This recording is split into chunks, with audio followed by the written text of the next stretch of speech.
Yeah, it's interesting. The first 3 days of installation of camp, certainly on the offensive side of the ball, really was stuff they practiced all summer. And that's the DNA, the nucleus of our offense. And that's what we're going to hang our hat on. But there's a lot more offense to put in. So I'd say from an offensive standpoint, pretty dominant through the first 4 or 5 practices. And quite frankly, the last 2 up until tonight was completely dominated by the defense. And I would attribute that, number 1, to the defense being physical, but number 2, to the offense is now kind of being overloaded with new installation. And so that's to be expected. It's very similar to most camps that I've been a part of. So after 5 practices, I felt like we were getting close to being game ready. After 8 practices, I felt like we had a long ways to go offensively. And then after tonight, I felt back that we've kind of gotten a good grasp of the new installation, and we were able to go out and execute at a high level. So relative to other teams that I've been a part of, there's ebbs and flows of camp. What I was most pleased about was just their grasp and execution of our DNA of our offense. And that's what you really want to see, because you want an identity. You want to know who you are, what you're going to be good at, and we saw that in the first 3 days. And then we've now kind of started to heap it onto them in terms of skill. Well, keeping with that theme, I mean, what have you been most impressed with, and maybe just really kind of frustrated they're just not getting? Yeah, I've been most impressed with, I think the defensive backfield has been a really pleasant surprise of camp. They've played a lot more top down, not giving up a lot of down the field throws. Roger Cray and Dre Ferris, but particularly Roger Cray, has really made some plays, and we needed that to step up for DeAndre Simmons. Losing Dre was a big loss. Experience out there on the on the corner of the field, that's going to protect us from giving up big plays. So I've been really pleased with the defensive backfield in general. The continued theme of Drell Green has been really good. And I think at the other safety spot, Devin Key's been really good. I feel good about where we're at defensively. And then offensively, the continued improvement of the offensive line, and then just these freshman tight ends and newcomer tight ends.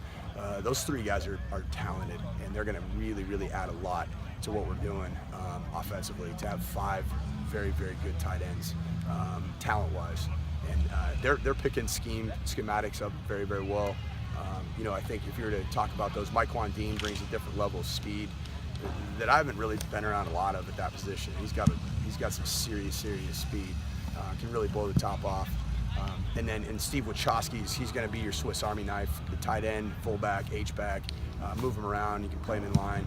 And then the last guy's Chris Leach, who in that line of great tight ends with length and body type, he's right in that line of those greats that have come before in terms of his physical attributes and just getting him comfortable. And that'll be a great compliment to Dion Yelder, who's our real established tight end starter, and Kyle Fortenberry, who's a really established number 2.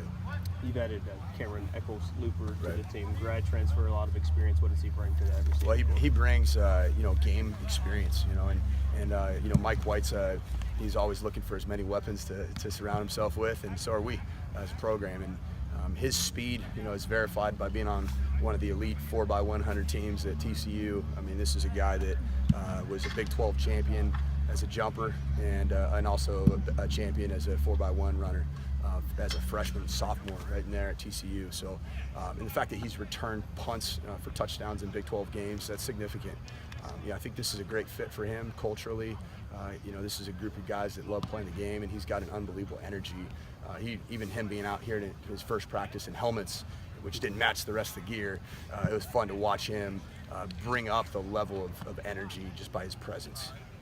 You scrimmage on Saturday, is that correct? Yeah, we're going to get after it on Saturday. What do you want to see that day? Yeah, on Saturday, I want to see the continued trend of our game operations, sideline management, signals, guys getting lined up, a little bit more of that. I feel good about where we're at from a tackling standpoint.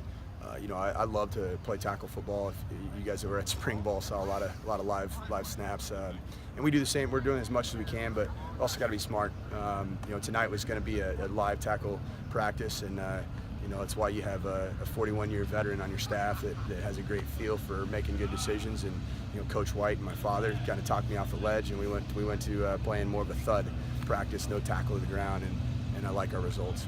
You get to have new uniforms on Saturday and show them off there. Yeah, I'll tell you what, I love the uniforms, and I just think they're such a clean look.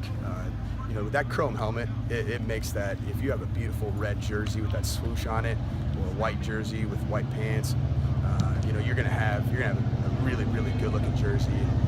I think what we did really is gonna highlight what we're about. Our brand is our towel, the red towel, and then beyond that, is that swoosh. So that's kind of the theme of this jersey is let's highlight who we are at Western, our colors, the chrome helmet, our towel, and then that big old beautiful swoosh. So it's gonna be fun to unveil that to the fans.